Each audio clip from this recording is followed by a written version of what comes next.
Welcome to this special episode of Cracking Legal Innovation. I'm Anthony Seale, CEO at Legatics, and I'm here with my co-host, Daniel Porus, our Chief Commercial Officer.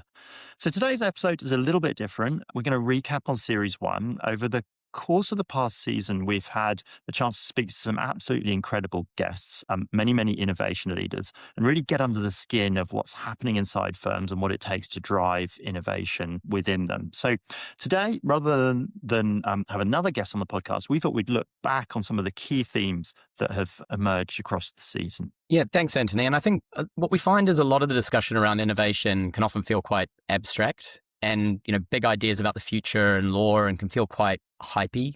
And what we wanted to understand was something much more practical. It's sort of, what does innovation actually look like inside a law firm day to day? What do we have to do to convince partners? How do we get adoption going? How do we actually measure value? Yeah, I think there's a narrative around law firms where people are putting out these big announcements and everything's quite kind of corporate, and it's really hard to actually know what's going on. It's really hard for clients to know what's going on. And it's really hard for innovation leaders to actually understand where they are in relation to other firms and to calibrate those things. And I think everyone kind of knows that behind the scenes that actually doing these things is a lot harder. And even if you do sort of one fantastic project that gets in a press release, like getting people to change, coming up against barriers to culture, like how do you measure all these things? There's so much more to it than what a shiny press release might suggest. And I'm really grateful to our guests for the kind of honesty and frankness they brought to those conversations. Yeah, I think what was interesting as well, Anthony, is that although a lot of our guests came from different firms and different roles, the challenges that came up kept being quite similar. Topics around culture, adoption, ROI, client value, differentiation. And really that's what we wanted to dive into in this episode in a bit more detail, like really reflect back on some of those patterns that did span across the different episodes in season 1. So let's pick on culture, because I think that there's the famous phrase, culture eats strategy for breakfast. And I think so much of what I see is the differentiator between firms that are really getting innovation right and the firms that really aren't. And I would say there is quite a big disparity in the market, sometimes having that view across firms. So much of it comes down to culture. And if you don't have a culture that's going to allow you to take risks, if you don't have a culture that has a propensity to adopt technology, that maybe has a hierarchy that means that senior people are always right, I think some of those things can really hold back firms. I did find that really interesting because I think we obviously talk about this a lot in the industry. It's very easy to, complain about all the challenges of trying to innovate within law. We're a risk-averse culture, we are precedent-driven, etc. But something that Isabel Parker, the Chief Innovation Officer at White & Case, noted in season 1 was actually there are some positives to, some massive positives to law firms as well that I thought was really interesting. And in particular, being so client-driven, everything that a law firm does is focused around the client. I think it's such a big learning for me that, because if you go onto LinkedIn or you read the change books, it's all about, well, the partnership model, it's just inimical to innovation. We need to explode it out. And it's all about ripping stuff up and getting rid of the model. And that's just not ever going to work. It's never going to work. And you have to look at what's made this model really successful. Stop beating up on the law firms. There's plenty of things you can beat up on them about, but any organization you can beat up on. There are so many strengths to the law firm model, which has been incredibly successful on many metrics for many years. So we shouldn't just be chucking away everything that has worked. And we need to respect that as well. I really do believe that. On the contrary, though, you do need to sort of focus in on like those things that do make innovation projects challenging. And I think one of the points that really resonated for me is obviously a big part of innovating is to do with risk, taking risks. And like, what is it that, within law firms that you can do or that we can do to support in providing that psychological safety for, actually taking risks? I feel for our innovation leader friends because they are massively putting their necks out in organizations that have a fairly low tolerance for risk taking and failure. And I think like, it's natural. Like if you're delivering a massive M&A transaction or a financing, you don't want to take risks. It is all about reducing risk. It's all about getting it right. And a lot of the people running those firms have come up through the ranks of partner who have been trained in that environment. And I must say, coming out of the law firm myself, it was amazing to kind of see what I couldn't see before and what I thought was normal for organizations and that you just accept as culturally the way forward. I think that the other thing that's just difficult is even if you do have that culturally that you can take on these projects and some fail and some don't, like it's kind of that question of like, what is the role of innovation and technology within a law firm? Is it truly a strategic pillar and something that's being prioritized by everyone within the organization? Or is it this kind of like shiny thing on the side that's kind of seen more as like marketing or business development for the firm? You know, big shiny press releases, goes in your client pitches, but doesn't face the reality day to day of the work that actually goes on inside to implement the meaningful change, which requires the right kind of culture internally as well. I think there's a little bit of battle as to who's really in charge, because there are firms which are just like, right, we run everything. If we need some technology, that's this kind of piece that you bring in. The innovation team comes in, does their show, but we're running stuff here. And then you get firms that absolutely give leadership mandates to their innovation leaders. They have the buy-in of the managing partner, and they are allowed to do big new things. There's a quote that stuck with me from Kerry. She puts it brilliantly, where she says, like, you don't just have the innovation team come in when you want them to sprinkle a load of glitter on the top. She puts it better herself. Yeah, we're really clear at AG that innovation isn't this thing that's done on the side. Like, you don't just have the innovation team when you want them to sprinkle some glitter over the top of stuff. It is fundamentally what we deliver, and it's a really key part of our 2030 strategy. We've got 5 pillars, and innovation is one of them. And that's saying partners and others within the firm, not just our partners, our other lawyers, all have a responsibility to think about innovation. Obviously, the big topic at the moment is generative AI and how generative AI has changed the dynamic within legal technology. It's interesting. Like, I think there was definitely a phase around FOMO-driven AI. And if you were on the board of a law firm, you were faced with the question, what are we doing on AI? Amal puts it. You're making an excellent point there, because a lot of us did fall into that trap, right? Because that was how it was about a year and a half ago, right? Our firm managing partner, our leaders were calling us and said, basically, hey, what are we doing on AI? Literally, that was how it was almost worded, right? And it was more the FOMO, fear of missing out. Like, we can't be left behind. We should be doing this because everybody else is doing it. And I think everybody knew that this was how it was. In a sense, it was being led with the solution first, then the problem.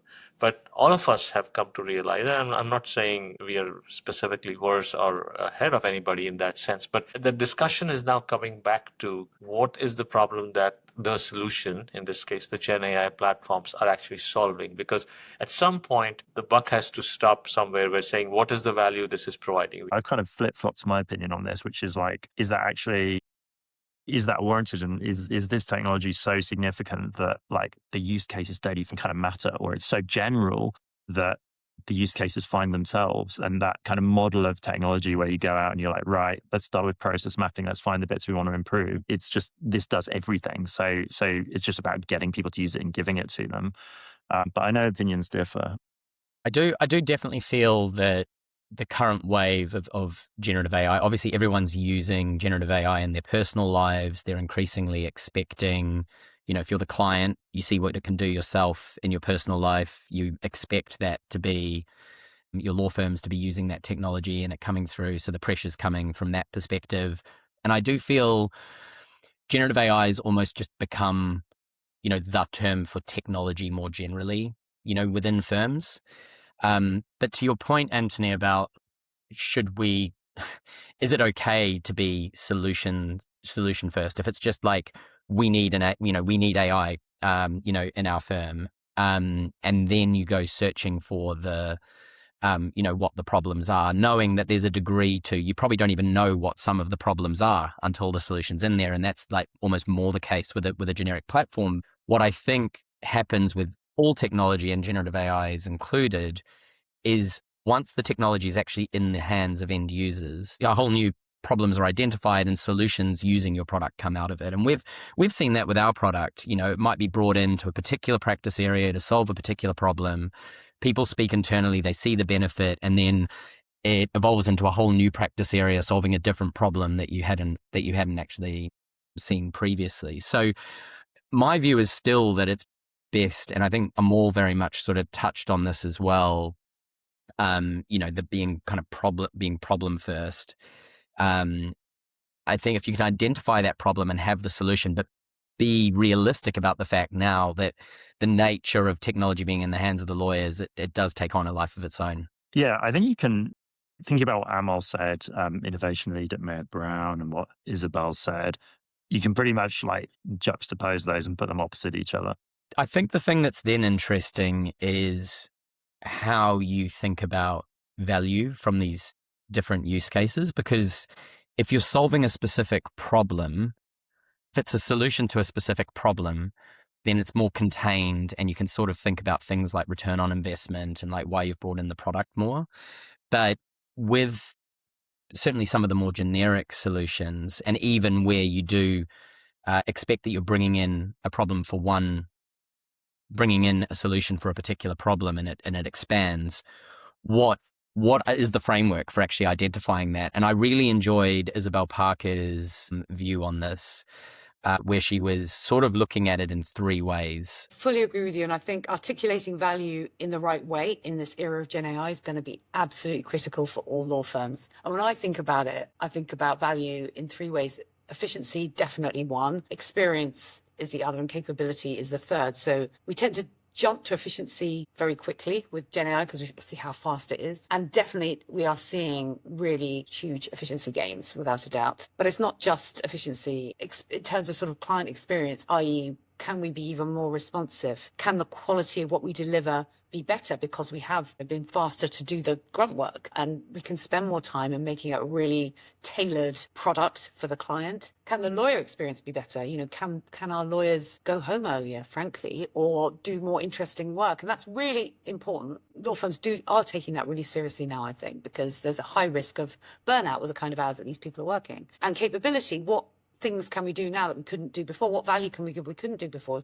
Yeah, I think why are we doing this is a really, really interesting question. If I think about our own technology, it's probably primarily sold on an efficiency basis. So people come in, they go, okay, we're managing a conditions precedent process, we're doing a signing process, we're creating binders, and it's taking us X amount of time. This is super, super painful. We've got, expensive lawyer resource going into this. And, we're fee capped on these matters. We've got alternative fee arrangements, or if we're not fee capped, maybe a little bit in the US, there's a little bit less fee capping, but there's still a quote, and the client expects you to stick to the quote, and you want to win the stream of business, not just to get the most out of that particular transaction. So there is cost pressure, and for the first time, like any other business in the world, it's about like trying to deliver things more efficiently. And I still think that is the primary reason people buy our platform. Within our platform, you've got a digital view of your transaction. So that's a completely different client experience. So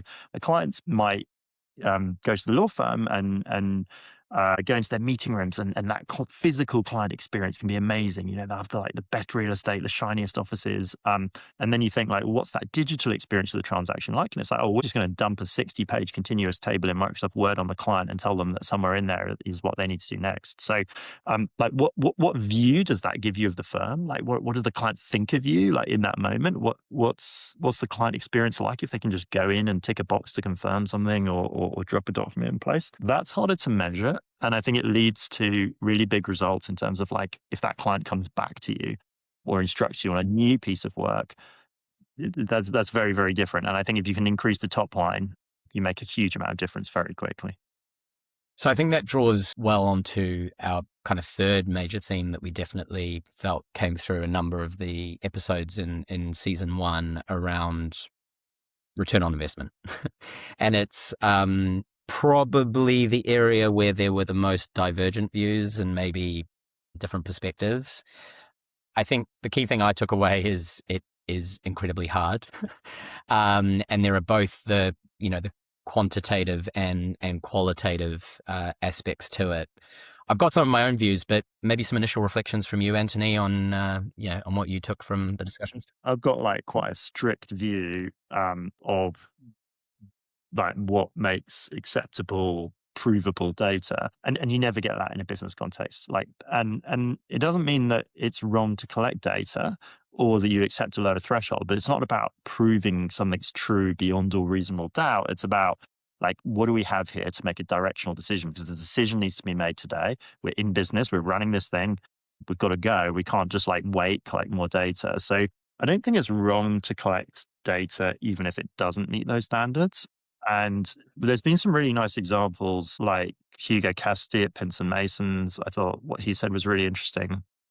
Well, so, I mean, certainly, I mean, the further a story goes from the source, the less the qualitative aspect carries through. So you can have an amazing story about a delighted client, but by the time it's gone through 10 hands and has arrived at senior management level, it's kind of lost a bit of its power, whereas numbers are the same regardless of how many hands they have passed through.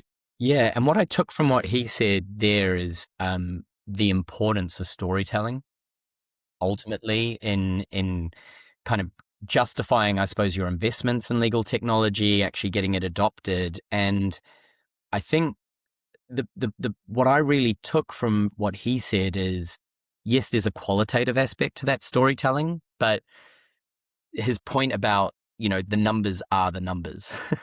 And, you can almost challenge anything else that's qualitative, but quantitative data, okay, you might be able to challenge it, as you said, Anthony, for its scientific basis within a law firm. But fundamentally, if the numbers are demonstrating something, that's always going to have some gravitas. There's a firm that took a really scientific approach to running like sort of 40, 50 deals with Legatics and 40, 50 deals without Legatics, and then did like a multivariate analysis to match for like number of parties, number of documents, and try and take into those factors. That was the best. That was my favorite with my scientist hat on. That was my favorite. But what was interesting was that the storytelling that happened on the back of that was going back to the partnership and saying, this is increasing our gross margin by X% on these deals. And we've done a pretty good job here of like assessing this. The level of like adoption liftoff you see after that, like, it still kind of comes back to the storytelling, but the numbers are the numbers, and that can be strong. The other moment from season 1 that resonated with me, though, was with Andre Salajan, Director of Legal Technology and Innovation at Schonher. And I thought he made a really interesting point that sometimes ROI, you can get your ROI from almost like specific points in time. And I think his example related to a court hearing, and that piece of technology helped you identify the one thing that then helped you to win the case. And it's almost then how, you might get the ROI just from that one moment. And I just thought that was quite interesting as well, because then, that one moment may have happened, it may have not. And then if that's the only thing that you've used that piece of technology for, then it was worth it. But, how do you then quantify, how do you quantify that? So how do you measure these things, right? And the more you go into, is someone doing a due diligence with an AI tool, that's a whole nother value. Is a partner in a hearing somewhere in litigation arbitration, being able to counter an argument from the opposing party on something where he just has the information in some AI tool, in a vault and stuff like that, and is able to pull that up in real time, right? That's one partner that maybe uses the tool once per month, but that one time was that important hearing on that thing, right? So especially with these, I think the more complex the solutions, the trickier it becomes to measure actual value in the adoption. The value of a better argument. Yeah.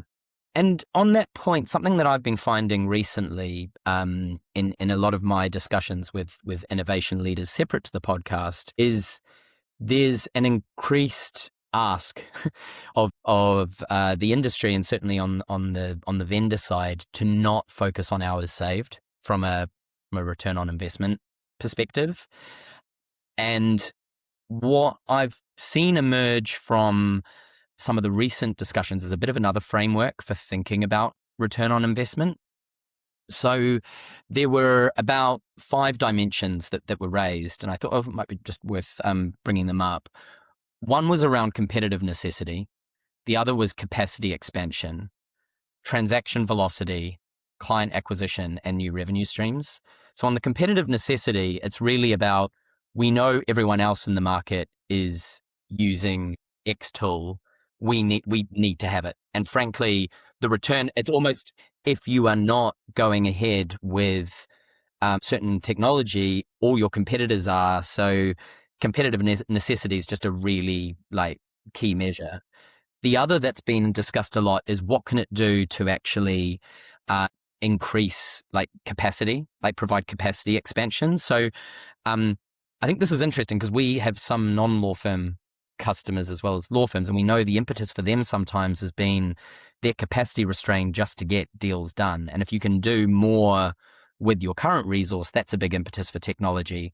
But that's also something that's come up. We did a recent recording for skills session with White and Case on this point, and the partner there had actually referred to the fact that the big ROI basis for him was he could actually do more with his current team, and that capacity expansion was a really core component of it.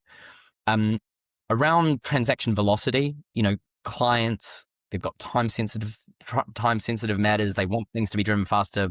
Like that's such a critical part as well. But drawing back to that point we said at the beginning, like Isabel raised it, the positive thing about law firms is how client centric they are. And if we're truly client centric, then the technology should be about how are we delivering a better experience for our clients. Let's hear that from her, because it was really interesting that Isabel actually raised positives about law firm culture, which, there's a lot of complaining about law firm culture going on.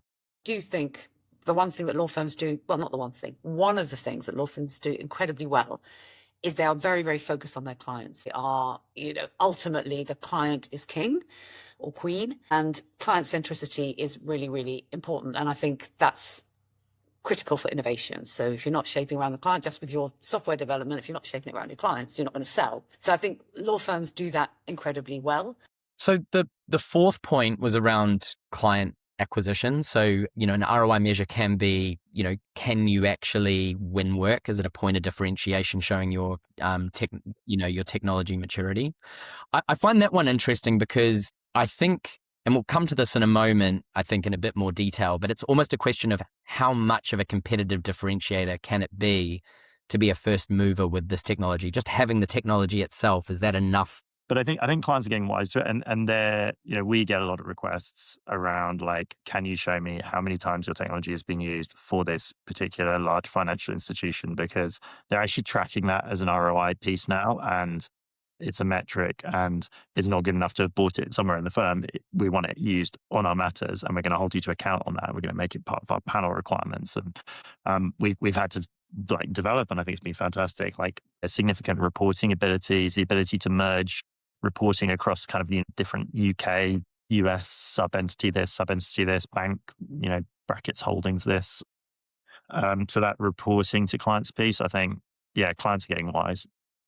And I think the final point that came up as an ROI measure was around new revenue streams. And this was kind of the holy grail that people talked about. Can this actually be a source of new revenue? And interestingly, in the discussions I've had recently, some of the roundtables I've been involved in, was probably the most debated. Like basically, is it about there being a bigger pie?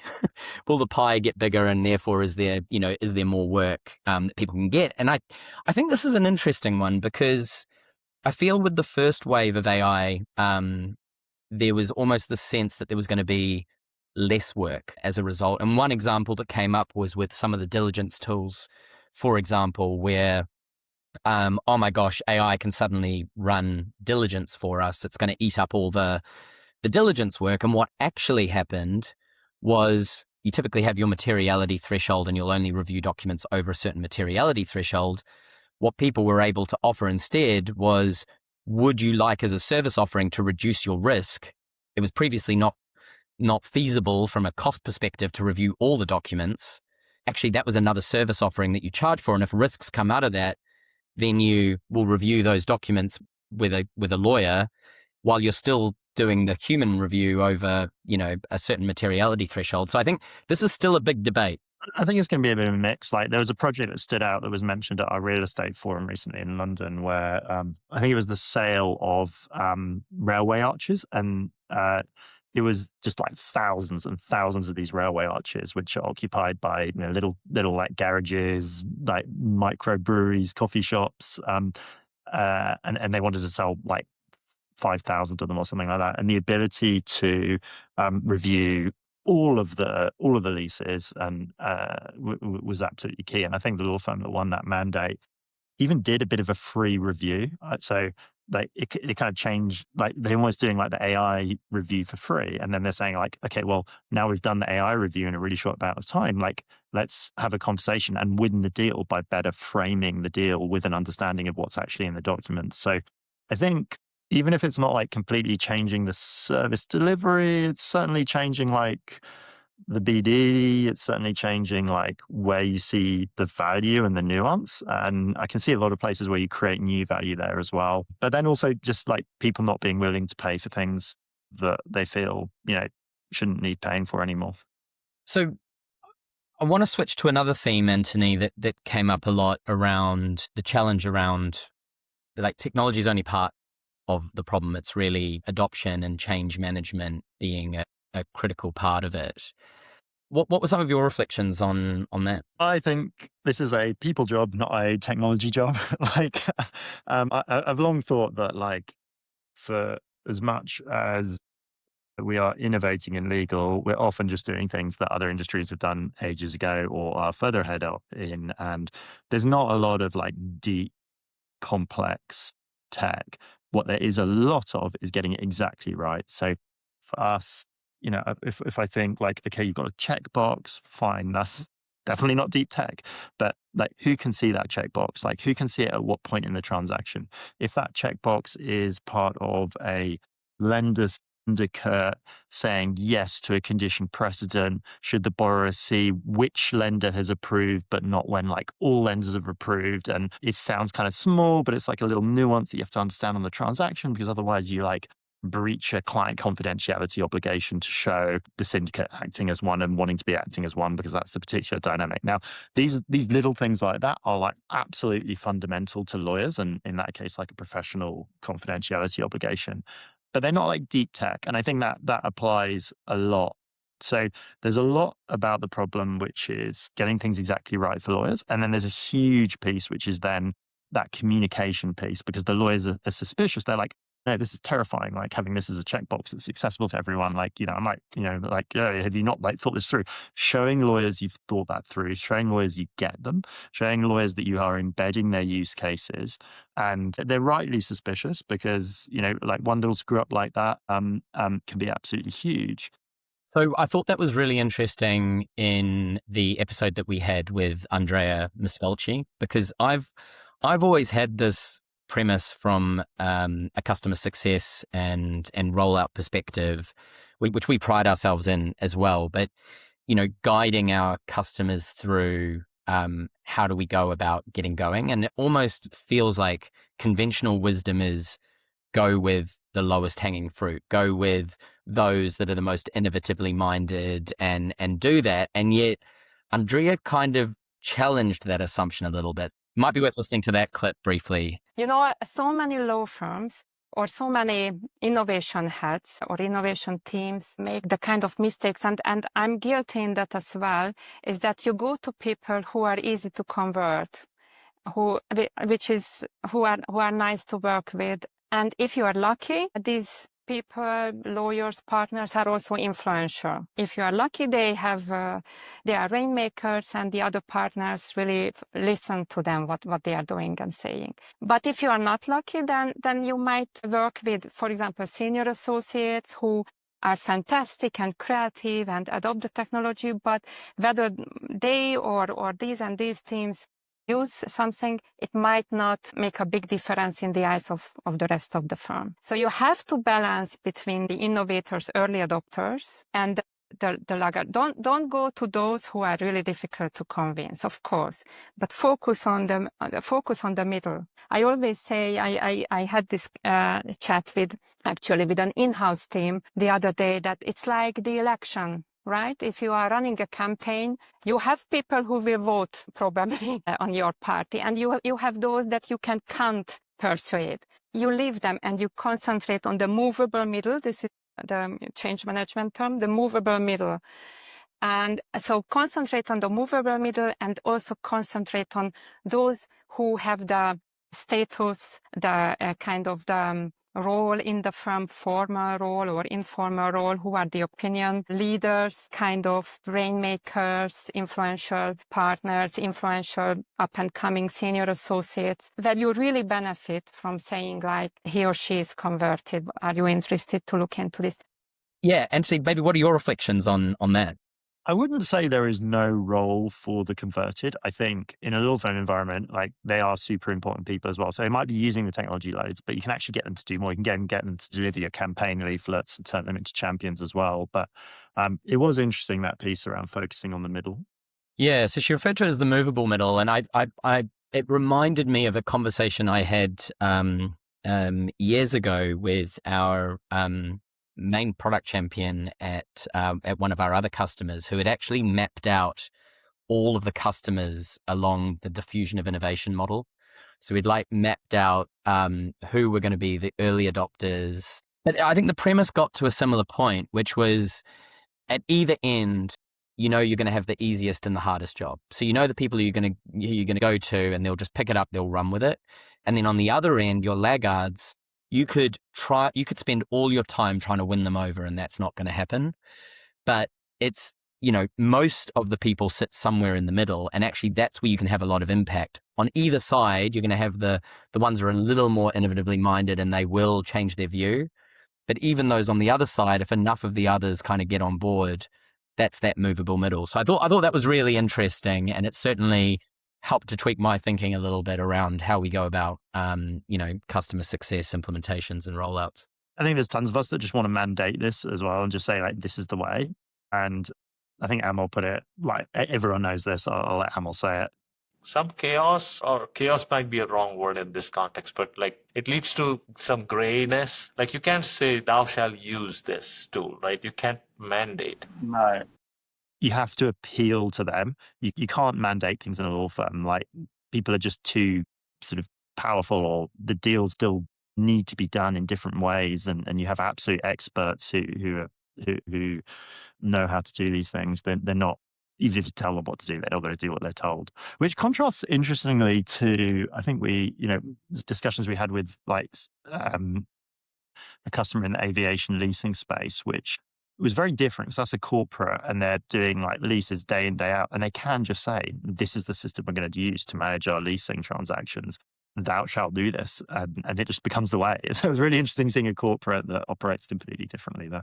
Jeff Westcott, who's Director of Practice Technology, Innovation, AI at Aiken, made the point as well that there is the risk if you're just driving a particular project without really thinking through the people dynamic.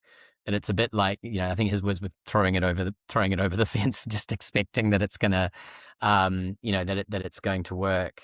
Yeah, no, I think it's making sure that our team have, the credibility within the teams that they're going into, and that hopefully rubs off a little bit along the way, and that people can see that this is now their project. And I think we like to sit somewhat in the background. I think you always want to kind of have, if we're driving the project from initiation and we're throwing it over the fence at the end, it will die on the vine for sure. So you've kind of got to take the long road and really sort of stand behind and facilitate and enable and, inveigle your way into the right meetings, but largely make it seem like it's not my project or an innovation team project. It's your project, it's your practice and your successful project team that are going to get this done. So that's the key bit for me. And that did relate to the point that you were making that was in that clip that we just listened to from Amal at Mia Brown. And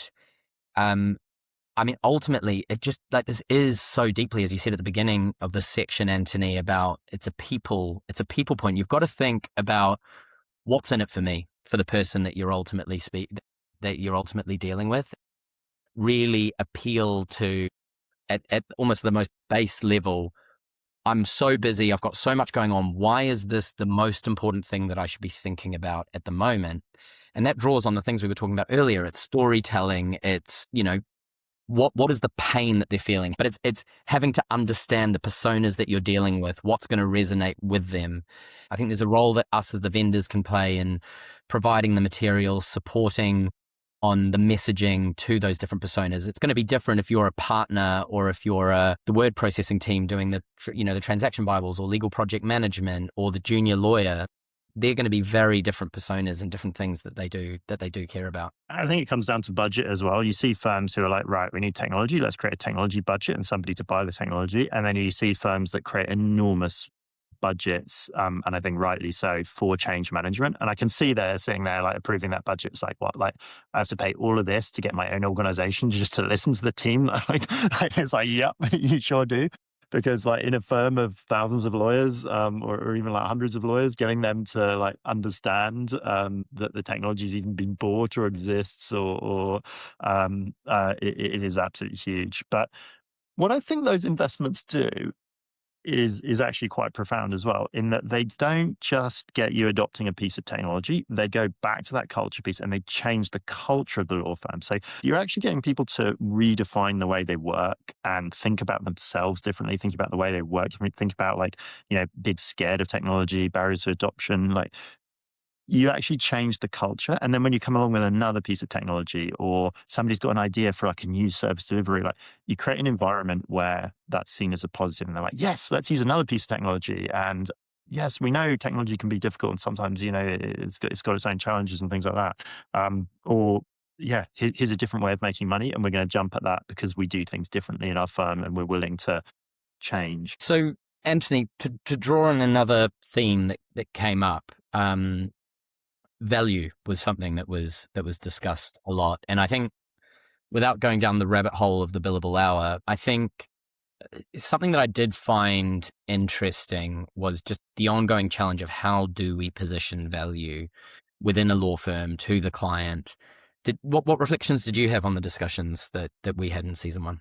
I love Chris Grant's title in itself, which is Managing Director of Client Value at Goodwin. And the fact that they have somebody purely just thinking about value in new ways, thinking about what it means to deliver value. I feel that piece of the puzzle is often overlooked by law firms, and they make a lot of assumptions around, what they think the clients want. And yes, it is like doing the deal, but I think there's a much more nuanced discussion there. And I think some of the quotes from Chris Grant were really, really interesting.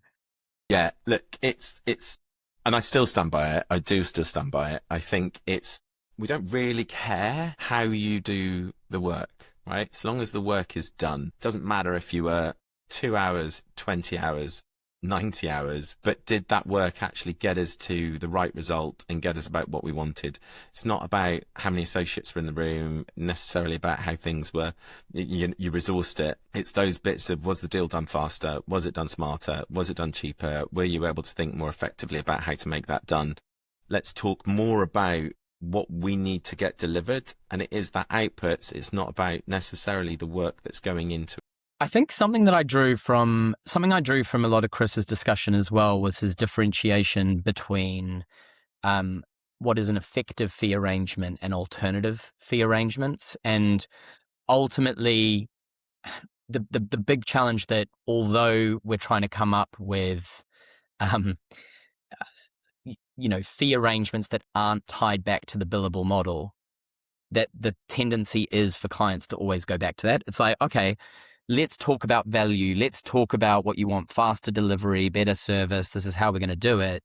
And then you come up with a number and you come up with a basis for it. And it's like, okay, the client's saying, all right, how did you get to that number? What are the number of hours that you put in? And I think Chris's point is that fundamentally, and clients play a role in this as well, that ultimately it is very hard still to move the needle on a different discussion around value that's not tied to the traditional basis of time and materials and the amount of time that you put in as the input, and the output being the work that's delivered. It is difficult. And I think Kerry's post on LinkedIn recently talking about like how fast can law firms really move in this space, I find really fascinating. And actually, certainly in like the UK, we have the alternative legal service providers. They're the fastest growing law firms here.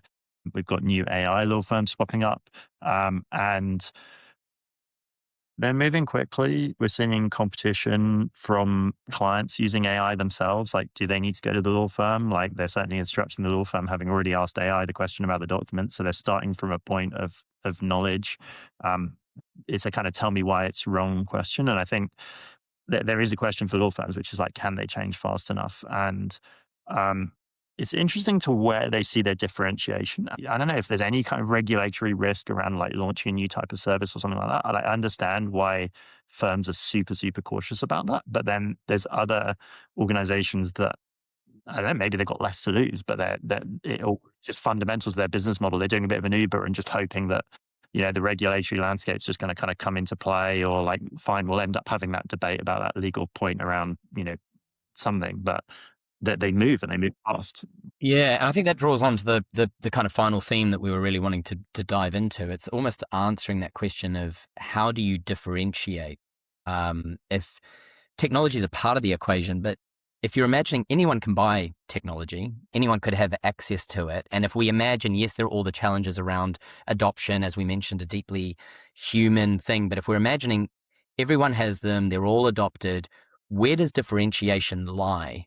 And I think this is really interesting because primarily it does feel like it comes down to people and culture is just like a huge part of that. So I think we had some interesting discussions in season 1 around, what's the people side of that? And, Isabel Parker mentioned a quote about, a partner retreat that she'd been on, and the comments around, the importance of going back to being that trusted advisor.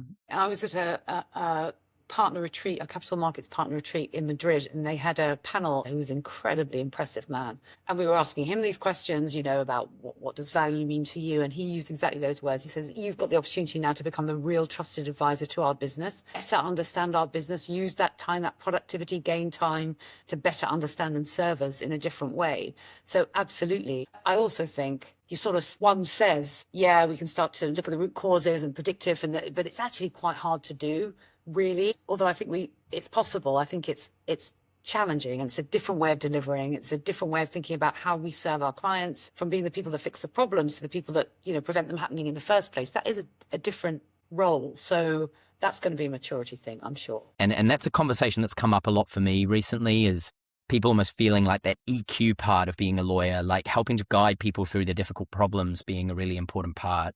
The culture, like how do you actually, like, you might go to a law firm more not just for the technology that they have, but the relationship that that you've built with them, how they go about doing their work. It's the how they're implementing it. And then I think there's space for more creativity as well. Like it's almost then the like, how are you using these tools and how are you implementing them? Isabel put that really nicely.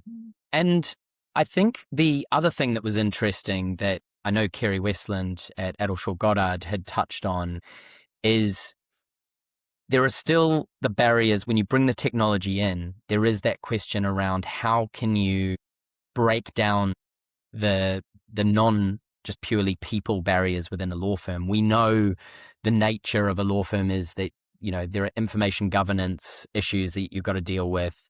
How do you make sure that any client consent, issues are dealt with? How do you ensure that your integrations with your core document management systems and other things are actually set up? And all these things can ultimately be things that lead to the technology not being effectively implemented. I think firms don't often view those things as differentiators, but I think they're huge.